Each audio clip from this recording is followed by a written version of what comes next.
The tariff must have really hit the coffee industry because I'm telling you right now, the prices that I'm seeing right here in my grocery store is absolutely insane. Check this out. So you mean to tell me that now Starbucks is $15.29?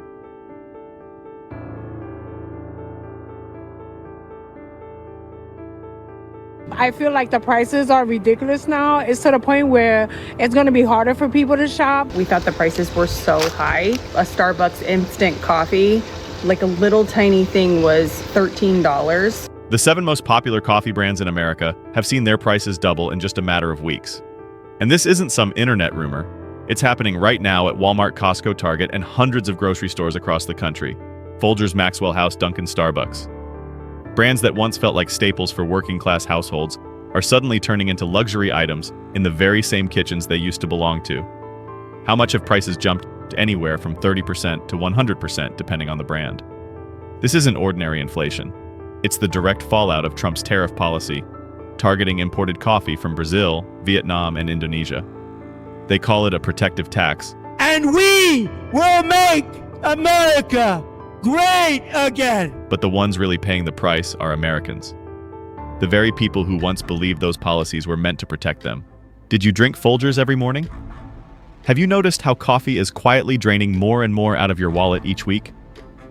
Let's take a closer look at the 7 coffee brands seeing the steepest price hikes in America, and why even the Trump administration can't stop the brewing anger from consumers themselves. Number 1. Folgers Classic Roast. There may be no coffee brand in America more familiar to everyday people than Folgers. For decades, it's been a fixture in working-class kitchens. From the Midwest to the rows of mobile homes in Florida, buying Folgers used to be something you didn't even think about. Walk into Walmart, grab your usual roast, toss it in the cart. Simple like the way America itself used to feel. But this summer, cans of Folgers Classic Roast are making more than a few shoppers stop dead in the aisle. A 48 ounces can that used to hover around $8 is now topping $11. Even $12 in states like California, Washington, and New York. That's not the kind of jump most consumers can shrug off. And it's definitely not something retirees living on pensions or fixed incomes can just ignore. So here's the question. How can a coffee brand made in America see its price spike so fast? The answer lies in the one thing Americans have been side-eyeing for weeks now: import tariffs. Folgers might be an American brand, but the beans inside that red can. They mostly come from Brazil and Vietnam. Roughly 65% of Folgers coffee is sourced from Brazil, which just got slapped with a 50% tariff on agricultural exports by the Trump administration. The rest comes from cheap Robusta beans from Vietnam, a country now facing tariffs ranging from 20% to 46% imposed at the start of Q2 2025. When the cost of raw beans doubles, there's no escaping the ripple effect. Folgers' parent company, the J.M. Smucker Company, even confirmed in its quarterly report that retail prices will adjust in stages to reflect global cost fluctuations. But if you're the shopper, that corporate statement doesn't mean you pay less at checkout. You're not reading earnings reports while standing in line at Walmart. You just know that your morning cup of coffee, once a cheap pleasure and a daily ritual, is now an expense you have to think twice about every week. Folgers used to be America's coffee, a symbol of stability in unstable times. The kind of coffee a father would hand to his son before his first overnight shift. And yet today, people are diluting their brew, cutting back on scoops, even switching to cheaper brands they don't really like. Not because they want to, but because they have to. The worrying part. This is only the beginning. As the US keeps piling on tariffs on imported food and raw materials, experts warn coffee prices could rise even higher in the coming months, especially this fall when demand typically surges. And if Folgers, the brand known for being cheap, can't hold the line, what brand possibly can? You don't need anyone to spell it out. What's happening now isn't just about coffee price swings. It's a bigger warning that even the most familiar things in working-class America aren't safe from the post-tariff wave of inflation. So if Folgers isn't a safe zone anymore, which coffee brand will be hit next? And just how high can prices go before Americans decide their morning cup is simply too expensive to keep? Number 2, Great Value Classic Roast. There are things no one truly loves, yet they're always there. Great Value is one of those things. Not because of its flavor, not because of flashy ads, but simply because it's the last option standing for so many Americans when everything else is out of reach. Nobody walks into Walmart hoping to buy Great Value coffee. But when you need to brew coffee every morning for the whole family, When you're counting every last penny left on your Snap card, Great Value becomes that old friend quietly saving your weekly budget. And yet, in early August, something unthinkable happened. The price of Great Value Classic Roast shot up nationwide. In some places, it jumped from $6.48 to $8.89 in just over a month. That's not a small hike when you buy it week after week, month after month. The reason behind the spike isn't because the brand improved its quality. It isn't Walmart milking its customers. It's because Great Value's supply chain, built largely on imported Robusta beans from Vietnam and Indonesia, is getting strangled by new tariffs. When the Trump administration reinstated tariffs of 20% to 46% on coffee from those countries, the entire cheap because we import it model collapsed almost overnight. Great Value is a store brand, which means Walmart doesn't raise prices for prestige or brand clout. They raise prices only when they absolutely have to. And that's the scary part if even Walmart can't keep its most budget coffee under $7. What does that say about the resilience of the entire retail system? This isn't just about a couple of extra bucks. It's about the disorientation of a group of consumers already living at the bare minimum. People for whom even the smallest change in price shakes everything. People who have already gotten used to watered-down coffee. People who stretch each scoop further and further. And people who are starting to quietly ask themselves, can I live without coffee? If you thought only the middle class feels the sting of rising living costs, look at the silence of those living on assistance. They don't protest, they don't blog. They just quietly take an item out of the cart. On small forums for retirees, threads are already popping up. Should I switch to tea? Or look for cheaper instant coffee? Should I stop drinking it altogether? Or settle for something even cheaper than Great Value? Even if it tastes awful. No one wants to say it out loud, but so many people feel pushed out of a system they once believed was built to protect the poor. The name Great Value once meant savings and sensibility. Now it's starting to feel like a reminder that even the cheapest choice can turn on you when the economy shifts. Do you remember the last time you tossed a can of Great Value in your cart without checking the price? Do you wonder if next time it breaks $10, will you still buy it? Number 3, Maxwell House Original Roast. If Folgers is considered the blue-collar king of American coffee, then Maxwell House is the keeper of routine. The coffee tied to steady, traditional, predictable mornings. For many people in their 50s and 60s, Maxwell House wasn't about flavor. It was about familiarity. Like a morning news program or the weather report that always came on at the same time. But that sense of stability is now cracking. The price of a 30.6 ounces can of Maxwell House Original Roast has jumped from $7.99 to over $10.79 in just the last quarter at chains like Target and Kroger, according to Price Compare USA and online order data. This isn't just a price hike, it's a rebranding of a familiar product into a tier its loyal buyers never asked for. You might think an extra $2 doesn't sound like much, but if you're living on a fixed $1 300 monthly Social Security check, that $2 adds up to about 1.6% of your entire weekly income, just for a product that used to be automatic. And that's not even counting gas insurance, utilities, or heart medication. The issue with Maxwell House isn't just the price, it's the slippage. How it's quietly disappearing from shelves. At some Walmart stores in Tennessee and Georgia, it's no longer in its usual spot. In some cases, there isn't even enough stock for people to buy regularly. That creates a vicious cycle. Shoppers are forced to grab pricier or less loved alternatives, and the system slowly weeds out their old habit. There's another factor most consumers don't notice, but should Maxwell House is owned by Kraft Heinz, a company that has cut more than 600 jobs from its dry goods division this year alone, thanks to dwindling revenue from traditional retail lines. The result? Dozens of SKUs have been pulled entirely or restricted to high population states. And that leaves people with a feeling of loss. Not because they're missing coffee, but because part of their routine is being stripped away without warning. No one's going to make headlines crying over Maxwell House, but you might feel a strange emptiness when that familiar can isn't where it used to be at the price it used to be, tasting the way it used to taste. For many American households, coffee isn't just about staying awake, it's about connection, about rhythm. Retirees, older folks, people living alone in small towns, they drink Maxwell House not for the caffeine, but because it's one of the last pieces of an America that was simpler, more understandable, more affordable. So if next time you walk into the store and Maxwell House isn't there, what do you choose, a pricier brand you don't even like? Or do you give up coffee altogether and accept an emptier morning? Think about it. When the most familiar brands are slowly filtered out of daily life just because of price, Maybe what we're losing isn't just a can of coffee. Maybe we're losing an entire era, quietly disappearing from the shelf. Number 4. Dunkin' Original Blend. In Boston, New Jersey, or just about any suburban stretch on the East Coast, it's impossible to miss those familiar orange and purple Dunkin' cups in the hands of early morning commuters. Dunkin' isn't just a coffee brand. It's a symbol of a fast, steady, no-nonsense rhythm of life. But in less than 90 days, Dunkin's packaged coffee, the Dunkin' Original Blend bags meant for brewing at home, has faced a quiet but undeniable shift. The average price of a 12 ounces bag at Target and CVS has climbed from $6.99 to $9.49, and in some places it's pushing $10.29. Here's the thing. Dunkin' was never aimed at the same budget crowd as Folgers or Great Value. Those pink and orange bags have always catered to urban workers' office staff and younger suburban earners. People who believed brewing at home would save them money compared to buying a cup at the store. But now this very group, the ones loyal to Dunkin', not because it's the best coffee, but because it was steady and reasonably priced, is the first to feel the sting of these price jumps. According to Nielsen retail scanner data, Dunkin' Original Blend sales at drugstores and convenience chains have dropped nearly 13% year over year.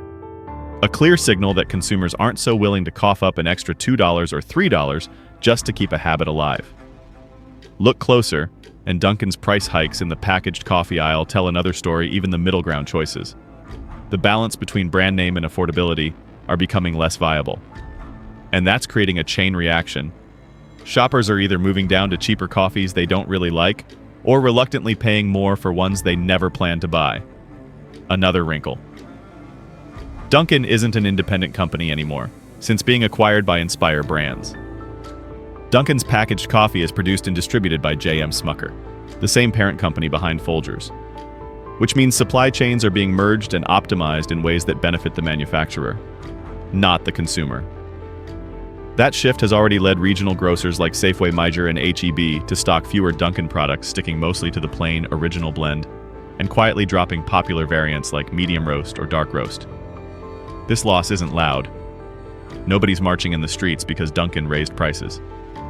But if you're used to pouring a Dunkin' cup before your 6 a.m. hospital shift, or sipping it before the tax office opens, you feel the absence. You feel the change. The real question is this: if even a small bag of Dunkin' coffee is creeping toward a double-digit price tag, how many people can keep buying it week after week, month after month? You used to believe that making coffee at home was cheaper, easier. But now with these prices, do you still believe that? Or are you starting to consider switching to the nameless, flavorless stuff, just to avoid feeling like something's missing in your morning? Maybe it's not the coffee that's changing. Maybe it's America's taste itself, shifting away from the familiar and towards something pricier, colder, and just a little more distant from the people who once trusted it. Number 5. Starbucks Pike Place Roast. Unlike the traditional coffees meant for the whole household, Starbucks Pike Place Roast is a coffee people buy to treat themselves. It's for office workers, retirees who still like to read the morning paper, or single folks in big cities. This coffee represents one thing: I deserve this. And because it's tied to that feeling, the price hike of Starbucks Pike Place Roast isn't just about costs going up. It's the first poke at consumers' financial self-respect. In just 60 days, the retail price of a 12 ounces bag of Pike Place Roast at chains like Kroger, Albertsons, and CVS has jumped from $9.99 to $13.49. In cities like Seattle, San Francisco, and Chicago, that price has even pushed past $14.29 if you're not catching a sale. Why does a small bag of coffee stir such a strong reaction? Because Starbucks isn't just coffee, it's a brand with a lifestyle. People aren't only buying a flavor, they're buying a feeling of freedom, an image, a rhythm. So when the price climbs that high, it cuts into something deeper: the sense of control over their own little indulgences. According to a Bankrate survey released at the end of July 2025, 42% of Americans aged 50 and up who bought packaged Starbucks in the past year say they're now considering quitting entirely. Not because they found a better brand, but because brewing Starbucks at home no longer makes sense to their wallets. There's another reality unfolding too. Starbucks is quietly scaling back some of its traditional roast products, including Pike Place at mid-tier grocery stores. Nestle, the company producing Starbucks' retail line, has confirmed it's prioritizing espresso capsules, canned lattes, and cold brews instead, since they're more profitable and trendier with younger buyers. That shift unintentionally leaves older and middle-aged customers, the ones loyal to classics like Pike Place, with fewer options. And with prices going up and stock shrinking, those customers are being nudged out of the Starbucks world they thought they belonged to. Another consequence can't be ignored. Pike Place Roast's rising price has killed the old logic that brewing at home is cheaper than buying a cup. With a 12 ounces bag now over $13, the math works out to about 85 cents to $1.10 per home-brewed cup, before milk, sugar, or electricity. That's not far off from grabbing a discounted cup at the store. So if brewing isn't saving you much anymore, what keeps people buying packaged Starbucks? Nothing but habit. And habits bruised by price hikes rarely survive for long. Did you used to buy Starbucks to brew at home as a way to treat yourself on the weekends? Did you feel like you deserved a slightly nicer cup?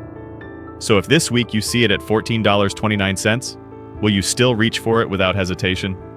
Maybe Pike Place Roast's higher price won't make you quit right away, but it might be enough to spark a harder question. Am I still living the life I once believed I deserved? Number 6. Nescafe Classico. Not everyone starts their morning with an expensive coffee machine. For millions of Latino Americans, immigrant workers, and even frugal middle-class families, Nescafe Classico has been the loyal, simple answer. As familiar and comforting as any old habit.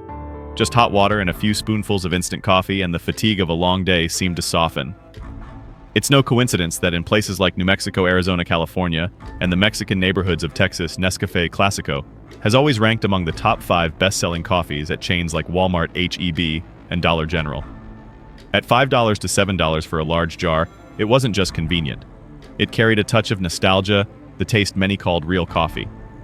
But now, even Classico isn't the faithful friend it used to be. From July through early August, 2025 prices for a 7 ounces jar of Classico have climbed from $6.29 to as high as $9.49 across much of the Southwest and Midwest. For those who buy a jar every week to keep the daily routine going, that's not a small bump. That's a genuine financial strain. What makes things worse? Many grocery chains have started hiding Classico from the easy-to-see shelves, replacing it with premium lines.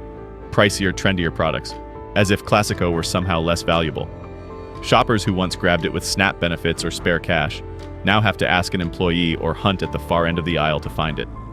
Plenty of Latino consumers are quietly feeling pushed out of the aisle, not because of anything they did, but because the retail system is optimizing, stocking only what brings in the biggest profits, not what stays loyal to a specific community. And the impact is clear. Classico's sales in border states like Arizona and Texas have dropped nearly 18% year over year, according to Nielsen Hispanic Retail Scan. Not because people stopped loving it, but because it's simply not as easy to find or as easy to buy as it used to be. In that reality, the bitter part isn't the few extra dollars. It's the feeling of being left behind. That no matter how long you've been loyal, you can still be replaced the moment the market shifts toward customers who can spend more on a canned cappuccino or organic cold brew. Have you ever made a cup of Classico before heading to work, or poured some into a mug for your grandparents in the morning? Now that it's $9.49, will you still buy it every week? Do you still feel like it's your coffee when the shelf space starts going to shiny brands you've never even heard of? The story of Classico isn't just the story of a brand. It's the story of a community, a belief that at least one thing in life would stay the same, and now even that thing is slipping away silently. Number 7. La Colombe Draft Latte. In the past few years, La Colombe has become far from an unfamiliar name for Americans living in big cities. The brand's canned draft latte, with its sleek design, creamy foam, and refined flavor, carved out a spot as the perfect solution for those who wanted a stylish cup of coffee and the convenience of skipping the brew. Not as cheap as great value, not as common as Maxwell House, and not as mainstream as Starbucks, La Colombe positioned itself at the sweet spot between convenience and premium. With an average price of $2.79 to $3.29 a can at Whole Foods Sprouts, and Target, young professionals, office workers, and single urban dwellers embraced it as a staple, a small luxury waiting in their fridge every morning. But as of August 2025, that quiet acceptance is being tested. La Colombe Draft Latte, in classic vanilla and triple shot, has jumped in price, hitting $3.99 in many areas and even $4.59 if you're picking one up at an independent convenience store or a New York or Los Angeles supermarket. On its own, less than $1 more per can might not sound alarming.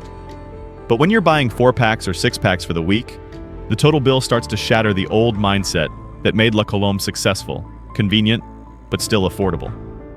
According to Market Track from June to August 2025, La Colombe sales fell more than 15% year over year, especially among customers 35 and older, the very group that once saw it as their morning reward.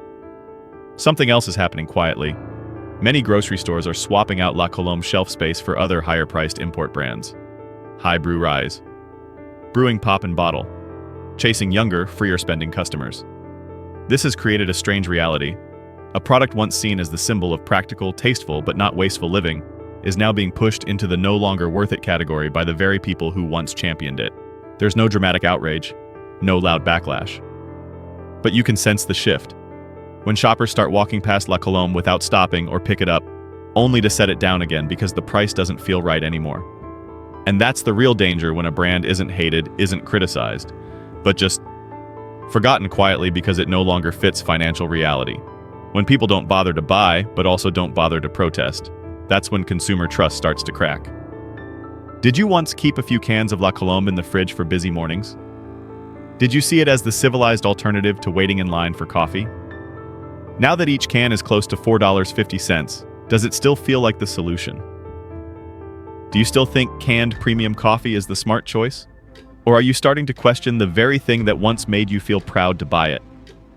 Realizing that convenience and class don't always come with sustainability. When even the most familiar coffee cans start to feel like strangers on the grocery shelf, we have to ask what's really happening to everyday American life. It doesn't take a political crisis. It doesn't take a natural disaster. Just a few quiet price hikes.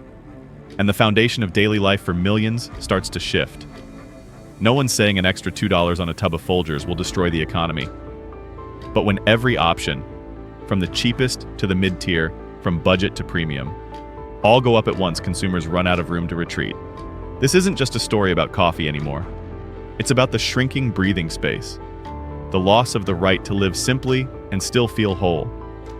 If you've ever picked up a coffee, hesitated and set it back down, if you've ever done the math in your head wondering whether to switch brands or just give up the habit entirely, you're not alone. Millions of Americans are walking through that same quiet calculation every single day.